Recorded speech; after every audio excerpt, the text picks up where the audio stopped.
Durant les 4 dernières années, les fiers députés de l'Est du Québec ont mené des batailles pour le monde. C'est d'abord les représentants de leur circonscription à l'Assemblée nationale du Québec. Ils ont porté leur combat à l'Assemblée nationale. Ils ont obtenu des gains, mais c'est surtout des gens de conviction, qui ne magasinent pas leur véhicule politique. Ils ont plus d'ambition pour leur région et pour le Québec que pour eux-mêmes. Et c'est ce qui fait la force du Parti québécois. Et vous allez voir durant la campagne la collaboration qu'on a entre nous. Des deux côtés de la rive, de Gaspé jusqu'à Saint-André-de-Kamouraska, en passant par la baie des Chaleurs, les îles de la Madeleine, la Basse-Côte-Nord. Partout, le Parti québécois est présent. Il est fort, il est organisé, il est appuyé par une vraie force militante, des milliers de membres qui vont nous épauler dans nos locaux électoraux et sur le terrain. Alors, notre objectif dans l'Est du Québec, sur 8 circonscriptions, c'est 8 victoires, rien de moins. On veut remporter partout, on a déjà des sièges, mais également, et je pense que ce sera un cadeau pour bien du monde, dans Rivière-du-Loup, Témiscouata et aux îles de la Madeleine, où dans les deux cas, on mène des campagnes fantastiques déjà. Imaginez, c'est même pas commencé. Alors, j'agirai comme animateur de cette conférence de presse pour vous présenter notre plateforme régionale, c'est-à-dire des thèmes qui unissent l'ensemble des candidats. Et on va faire campagne là-dessus, en plus des thèmes nationaux qui seront présentés au cours des prochains jours par le chef du Parti québécois. Alors, en ce qui me concerne, je vais vous parler de l'éolien. Alors, l'éolien, c'est présent au Bas-Saint-Laurent, c'est présent en Gaspésie, c'est présent sur la Côte-Nord. Alors, on va supporter la filière éolienne et les projets issus des différentes communautés en s'assurant d'une participation de 50% des acteurs municipaux et des communautés autochtones.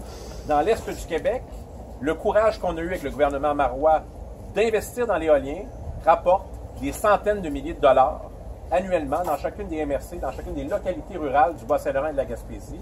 Et sur la Côte-Nord, il y a une collaboration qui est souhaitée avec la nation Innu qui va rapporter également. En matière de tourisme, c'est un enjeu qui me tient à cœur, tout comme pour mes collègues. Je suis un ancien ministre du tourisme et je peux vous dire qu'on est tous à notre façon des ministres du tourisme de nos circonscriptions parce que c'est important chez nous. Alors, en matière touristique, reconnaître et soutenir le développement culturel et touristique en tant que composante essentielle au développement économique des régions. La culture et le tourisme, ça va ensemble dans nos régions et on va en parler durant cette campagne.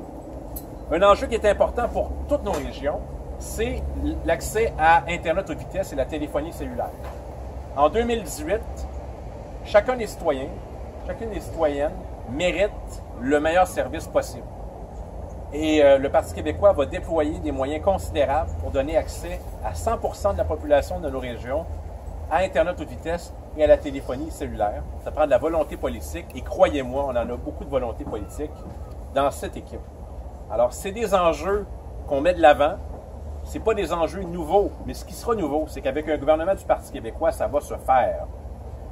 En matière culturelle, en matière touristique, en matière de télécommunications, en matière d'éolien, le Parti québécois répond présent pour les gens de chez nous. Alors, pour la suite, je céderai la parole à mon voisin d'en face, le candidat dans René Lévesque, Martin Ouellet. Merci beaucoup. Il fait aussi beau en matin qu'il fait beau sur la Côte-Nord. Oui, la mer était calme d'ailleurs ce matin sur les Fagotiers. Aucun retard, aucun pépin. Donc, j'ai pu arriver à l'heure. C'est juste normal. Oui, hein? Ça devrait être tout le temps ça. Ça devrait tout être ça. Merci, je suis vraiment content d'être avec vous ici aujourd'hui. Et Pascal a raison, Rive-Nord, Rive-Sud, c'est pas juste de l'Est du Québec qu'on représente, mais c'est surtout des gens, des hommes et des femmes, des travailleurs et des travailleuses qui ont à cœur de vivre en région, travailler en région et décider en région. Et la meilleure façon de travailler en région, c'est de s'assurer qu'on a les mécanismes au Québec Je vais l'arrêter. pour un nationalisme économique très fort. Ce qu'on veut, et c'est pas très compliqué, on veut qu'Investissement Québec joue son rôle moteur dans toutes les régions, mais notamment dans des agents sur le terrain partout pour accompagner nos entrepreneurs, nos entreprises, les emmener à faire de l'exportation et de la commercialisation. J'ai fait la tournée du Québec avec Priorité PME, j'ai vu plein d'entrepreneurs qui m'ont dit « Martin, on a eu de l'argent pour notre innovation, on a eu de l'argent pour développer nos produits, et comment je fais pour le projet international? Je manque d'aide. » Alors, le gouvernement du Parti québécois sera là pour propulser nos entrepreneurs dans toutes les régions, mais spécialement dans l'Est du Québec. L'autre chose qu'on entend beaucoup parler aussi, évidemment, pénurie de main-d'œuvre dans certains secteurs, dont le secteur manufacturier.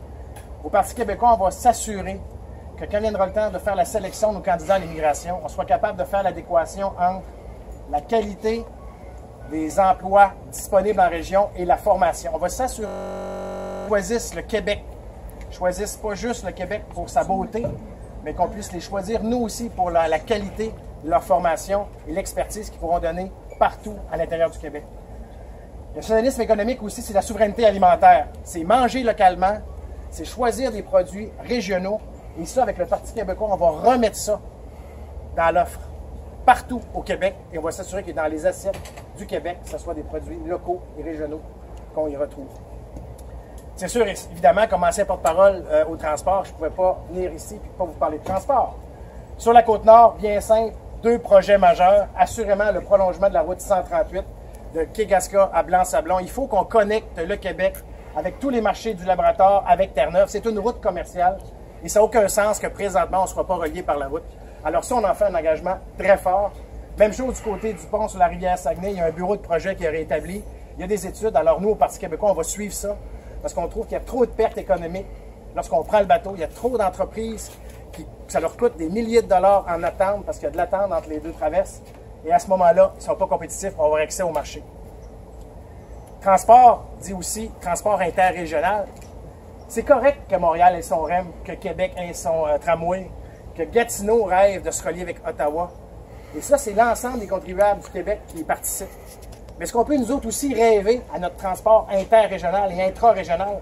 C'est fini le temps où ce soit les maires qui sont obligés de piger dans les fonds qui restent discrétionnaires dans les MRC pour subventionner les autobus un peu partout. On a le droit, nous autres aussi, à un transport efficace, fiable, régulier. Et ça, vous pouvez compter sur le Parti québécois pour s'assurer que ça se fera. Et en terminant, et ça, vous en avez entendu parler partout, mais le transport aérien, assurément, il faut s'attaquer au monopole d'Air Canada. Merci. C'est pas compliqué. On veut faire voyager les gens à moins de 300 $ aller-retour partout sur le territoire. Et la seule façon de le faire, on fait un prix minimum et comme ça, on s'assure que lorsqu'il y a de la concurrence, Air Canada ne vient pas baisser les coûts pour casser et sortir les joueurs et augmenter après ça les tarifs. Alors, on va s'assurer, nous, que la fin du monopole d'Air Canada va avoir lieu, mais surtout un vol Gaspé-Montréal ou Bécomo-Montréal ou même Rimouski-Québec. Est-ce qu'on est capable de le faire en moins de 300 $? Faux. C'est ça la réponse, c'est ça le défi qu'on se lance. Merci, mon joli. Oui. Mon joli. Merci.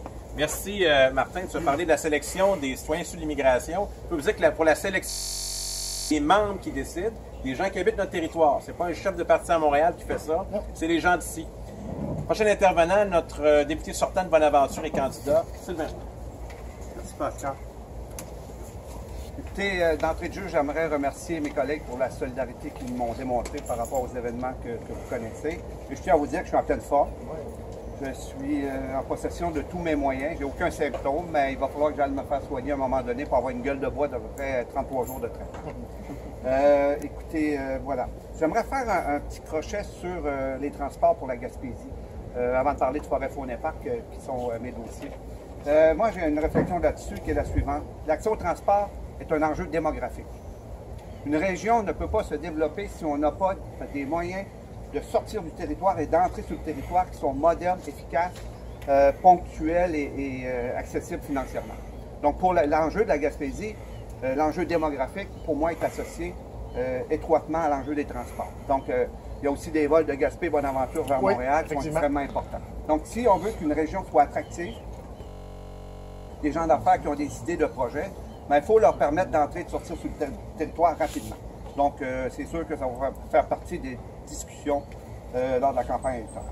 Bon, moi, je suis porte-parole de la forêt, de la faune et des parcs. Au niveau de la forêt, actuellement, ça va relativement bien. Si ce n'est que certains dossiers, entre autres celui des chic-chocs, ça va bien parce que le prix du bois est bon. Et les industriels ne nous interpellent pas pour faire des représentations actuellement auprès du gouvernement. Un des enjeux, c'est la planification des travaux forestiers qui est encore fait par le gouvernement et qui ne correspondent pas à ce que les industriels aimeraient avoir. Donc ça, on va travailler là-dessus, puis on a des propositions à faire à ce niveau-là. L'enjeu de la faune, ça c'est un peu... les chasseurs-pêcheurs sont les gens qui ont été oubliés politiquement dans les dernières décennies. On parle de 700 000 pêcheurs au Québec et de 300 000 chasseurs qui méritent qu'on s'occupe d'eux. J'ai fait une tournée avec des adjoints presque partout au Québec. Je suis désolé, je n'ai pas pu aller chez Martin, mais on a fait une tournée qui nous a permis de rencontrer des gens qui nous ont exposé leur vision et leur volonté de développer le secteur fonds. Donc, nous, on veut s'engager au Parti québécois à redonner la parole aux chasseurs et aux pêcheurs du Québec, à leur permettre de pratiquer un sport qui est millénaire et qui le mérite, parce qu'il faut se rappeler que le territoire québécois, ça nous appartient et ça leur appartient. Et on a vu avec le Parti libéral une volonté là, de privatiser le tiers du Québec avec l'exclusion des Québécois à la chasse et à la pêche dans le Nord. Bon, c'était la théorie du Walmart. Si tu vas au Walmart, tu n'as pas les moyens d'aller là. Le gouvernement a reculé là-dessus. Mais il faut être aux aguets parce qu'ils ont toujours tendance à essayer de sortir les Québécois de la forêt. Il y a toutes sortes d'actions qu'ils ont faites dans les dernières années. Augmentation des coûts des baux de villégiature, augmentation des coûts des permis de chasse et de pêche, diminution du nombre d'agents de la faune, ce qui fait en sorte que les agents ne sont pas en forêt pour sécuriser les chasseurs-pêcheurs par rapport aux groupes qui ressemblent à des groupes de braconniers, etc. Donc, nous, on veut assurer la pérennité de la dimension ou du secteur faune au Québec. On va assurer la démocratisation de l'accès à la faune, la valoriser. C'est 1,6 milliard de revenus connus, mais tout le secteur pourvoirie, ZEC, tout ça, il n'y a pas d'études. Le gouvernement n'a pas fait d'études pour en connaître les retombées économiques parce que ça prendrait peut-être un peu trop de valeur et ça aurait trop de pouvoir politique. Ça, on veut aussi comprendre les retombées réelles du secteur faune au Québec. Moderniser le ministère. Pourquoi on ne peut pas payer nos amendes sur le site web, par exemple? Et de l'équité dans le financement. Les ZEC ont des gros problèmes de financement actuellement, d'accès au territoire. Les chemins forestiers ne sont pas rénovés. Par contre, si un industriel veut passer, il faut qu'il fasse un pont en conséquence des poids lourds. Donc, il y a de l'iniquité à ce niveau-là. J'ai annoncé certains engagements. Ce ne sont pas tous les engagements. D'autres engagements vont se manifester pendant la campagne électorale. La pérennité, la relève. On a une diminution de chasseurs-pêcheurs au Québec, donc il faut s'assurer que les jeunes du Québec découvrent et redécouvrent le secteur faune. Donc, permis d'initiation à la chasse gratuit pour tous. Quelqu'un qui veut aller à la chasse à l'orignal pour la première fois de sa vie, le permis va être gratuit. Baisse de 20 du prix des permis de pêche. Permis de pêche gratuit pour les moins de 18 ans. Doubler le nombre de baux de villégiature tirés au sort annuellement. Donc, l'accès au territoire, pour certains individus du Québec, c'est extrêmement important. Il y a des gens qui ne vont pas dans leur camp de chasse. C'est ça leur activité première. Et ces gens-là méritent qu'on leur redonne accès au territoire. Donc, on aimerait doubler le nombre de baux de villégiature au Québec. Rétablir la table de concertation en ce qui a trait au tarif des baux de villégiature. Ça veut dire quoi? Sainte-Thècle-la-Mauricie, un terrain de 200 par 200, pas d'eau, pas d'électricité, rien du tout, c'est 3 000 $ par année. C'est ce qu'on appelle une gentrification à l'extrême de l'accès à la forêt. Donc, on sort la classe moyenne et on donne ça aux riches. Au bord des lacs, c'est des gens, c'est des familles, c'est des générations qui étaient là et qui passaient tous leurs loisirs là. Et là, maintenant, ils n'y ont plus accès. Donc, on va faire en sorte de diminuer les coûts des baux de villégiature. Et, élément extrêmement important, stratégie nationale pour limiter les coûts d'accès au plan d'eau. On a une grosse problématique au Québec. On n'a pas accès à nos territoires, donc à nos plans d'eau. Le seul territoire public qui reste entre Québec et Montréal, c'est le fleuve Saint-Laurent, et il n'y a pratiquement pas d'accès au fleuve. Donc, dans toutes les régions du Québec, on veut établir une stratégie pour permettre aux Québécois d'avoir accès à leur plan d'eau pour aller à la pêche ou se baigner, etc. Donc, sentez une pression. C'est très complet. Parce qu'on a quelqu'un qui va retourner sur la Côte-Nord. Merci beaucoup. Merci, Sylvain. Notre prochain intervenant, notre candidate dans Gaspé, Mégane Perry-Melançon.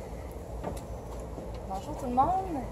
Très heureuse d'être rassemblée avec l'équipe de l'Est du Québec en vue de la campagne qui s'amorce. Comme vous savez, les domaines de la pêche commerciale et de la mariculture sont des économies spécifiques aux régions de l'Est et agissent comme puissants moteurs de développement régional.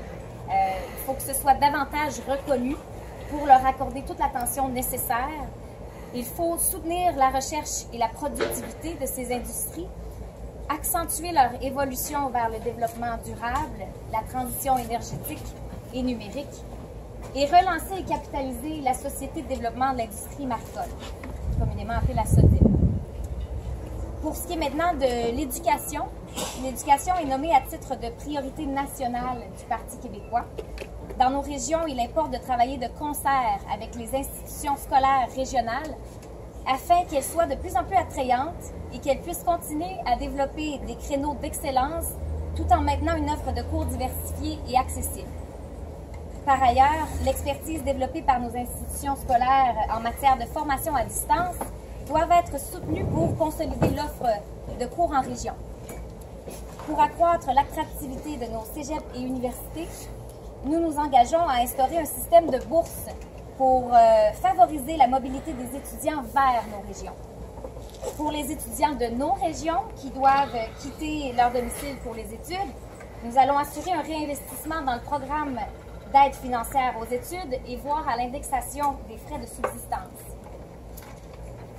En matière d'environnement, les enjeux sont nombreux et nous en traiterons quelques-uns aujourd'hui qui touchent particulièrement les territoires de l'Est. Dans un premier temps, nous tenons à renforcer la loi affirmant la propriété collective de l'eau et visant à en garantir l'accessibilité et la protection. Nous sommes mieux au fait aujourd'hui que l'abondance de l'eau au Québec n'est pas garante de l'avenir et il faut être vigilant. En ce sens et aussi pour la protection de l'environnement de façon globale, nous nous engageons à abroger la loi sur les hydrocarbures et ses règlements afférents, qui a été adoptée sous le bâillon et qui laisse un trop grand pouvoir discrétionnaire au ministre de l'Environnement. De plus, nous exigerons la tenue d'un BAP générique sur la filière actuelle des hydrocarbures en Gaspésie pour s'assurer notamment de l'acceptabilité sociale et de la réduction de l'empreinte écologique. Enfin, il est impératif que nous mettions en place les mesures nécessaires pour faire de la prévention en matière d'érosion des berges et pour protéger les secteurs actuellement en danger. Les problèmes à court terme pour les résidences, pour les routes et la voie ferrée sont connus et documentés, et les solutions sont également connues. L'inaction actuelle mènera vers une catastrophe sociale et financière. Je tiens à mentionner à nouveau qu'il ne s'agit pas d'une liste exhaustive des enjeux environnementaux et que le Parti québécois s'engage à placer l'environnement au sommet de ses priorités, des priorités de l'État. Maintenant, le dernier point en ce qui me concerne pour la plateforme de l'Est, afin de favoriser le retour des jeunes en région, nous allons améliorer et faire la promotion du crédit d'impôt remboursable pour les jeunes qui obtiennent un emploi en région ou qui s'installent en tant que travailleurs autonomes dans leur domaine de diplomation. Alors, merci Mégane. Maintenant, au tour de Vincent Couture, candidat dans Rivière-du-Loup, Témiscouata, les Basques. Merci Pascal. Alors, c'est un plaisir d'être ici pour parler de la plateforme de l'Est. Je vais vous parler de 3 éléments que je connais quand même assez bien, la santé, services sociaux et le domaine de la famille. D'abord, commencer par la santé. Vous savez, je suis moi-même un travailleur du réseau de la santé. Alors, la réforme de M. Barrette, je l'ai vécue de près, de très. Mais je ne ferai pas que la critiquer aujourd'hui. Je vais d'abord vous parler de nos préoccupations pour bonifier l'accès aux soins, bonifier les décisions qui sont prises dans chacune de nos régions. D'ailleurs, ce qu'on souhaite, c'est reconnaître et protéger la spécificité de la région, de nos 3 régions, en créant des comités aviseurs dans les 6. Ça n'a pas de sens que des décisions pour des petites communautés soient prises uniquement dans les grands centres. Alors, on pense que les gens de ces milieux-là doivent être davantage consultés. On veut aussi, pour maximiser l'accès aux soins, prolonger l'ouverture des CLSC jusqu'à 21h tous les soirs pour permettre à davantage de gens d'avoir accès aux services. Puis aussi, on souhaite favoriser le partage des responsabilités dans le milieu de la santé en misant notamment sur le décloisonnement des professions et l'interdisciplinarité.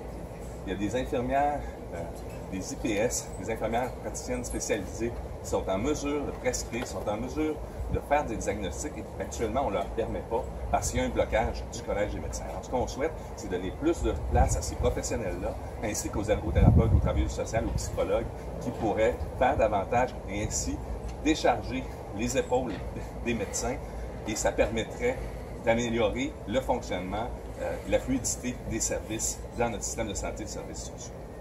On souhaite aussi offrir des services préhospitaliers d'urgence partout.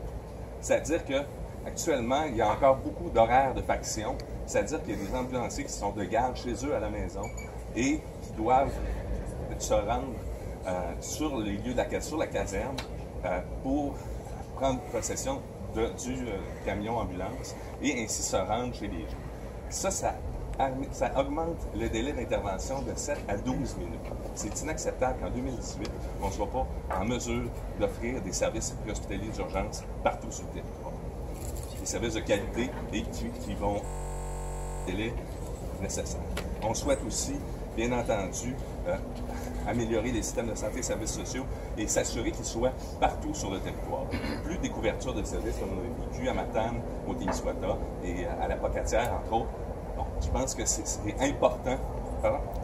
Forestville aussi. Alors, on veut que ça cesse et prendre des moyens efficaces pour cesser ces découvertures de services. Ce qu'on souhaite aussi, c'est qu'il y a des belles initiatives dans nos régions, le travail de proximité pour répondre aux besoins des personnes en situation d'exclusion ou qui vivent des situations de stress ou d'isolement. On a développé des travailleurs de milieu, des travailleurs de rue, des travailleurs de rang, des corridors. Les autres ont été beaucoup éprouvés par des mesures d'austérité. On veut réinvestir et pérenniser cette approche. Finalement, en matière d'éducation, excusez-moi, de famille. Oui, c'est bien. Alors, ce qu'on souhaite, c'est favoriser le déploiement des logements sociaux pour les aînés, pour les personnes handicapées, les personnes seules, les familles, sur tout le pays. Puis on souhaite aussi s'assurer d'un financement adéquat pour les services de maintien à domicile des personnes aînées et des personnes à mobilité réduite. Les gens qui font le choix de demeurer à la maison devraient pouvoir le faire dans la maison. Merci. Merci Vincent. En conclusion, avant de prendre vos questions, le député de Rimouski est candidat, M. Harold Lebel.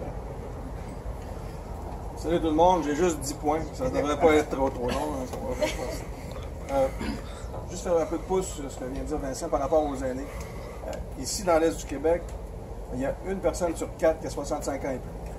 Cette situation-là, on va la vivre au Québec dans 10 ans, mais on la vit déjà aujourd'hui. C'est sûr que sur l'organisation de notre territoire, sur l'organisation de nos services. Et nous, on parle pour les aînés. Les aînés vulnérables qui vivent en CHSLD, dans la grosse misère. Sylvain l'a défendu plusieurs. Les aînés qui sont en résidence privée, mais qui sont obligés de déménager à court terme, en dedans de 48 heures, à 80 ans. C'est des situations qu'on n'accepte pas. Et dans l'Est, on a vécu ça. Et on va travailler pour se donner un plan pour que dans l'Est du Québec, nos aînés puissent vivre et vieillir dans la dignité.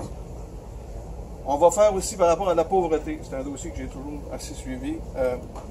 Il y a de la pauvreté dans nos régions, il ne faut pas se le cacher. Et il faut travailler avec les organismes, entre autres ceux qui s'assurent de la sécurité alimentaire. Je pense aux moissons, aux comptoirs alimentaires qui sont un peu partout. Il n'y a pas juste des gens à l'aide sociale qui vont dans ces comptoirs-là, il y a des petits salaires, il y a des gens qui en profitent, qui en ont besoin. Nous, on veut interconnecter tout ça avec les cuisines collectives. La Matane, c'est très populaire dans Témiscouata, un peu partout. Les maraîchers du cœur, je pense qu'il y a des interconnexions à faire entre toutes ces ressources-là pour s'assurer que les gens dans l'Est, que les gens qui vivent la pauvreté puissent manger à leur faim. Et c'est une question qui existe pour de vrai. Ensuite, en dernier lieu, on va parler d'économie bleue. On aime ça parce que c'est la bonne couleur en plus, l'économie bleue. C'est la recherche dans le nouveau maritime. Mégane a parlé. Je pense que l'enfant pauvre, l'économie bleue actuellement, c'est la deuxième, la troisième transformation des produits de la mariculture. Il faut aller plus vers ça. Il faut continuer aussi notre recherche qu'on fait pour les médicaments, pour plein de choses qui se fait, entre autres avec l'UQAR et avec plein de ressources sur tout le territoire. Il faut continuer à travailler sur l'économie bleue.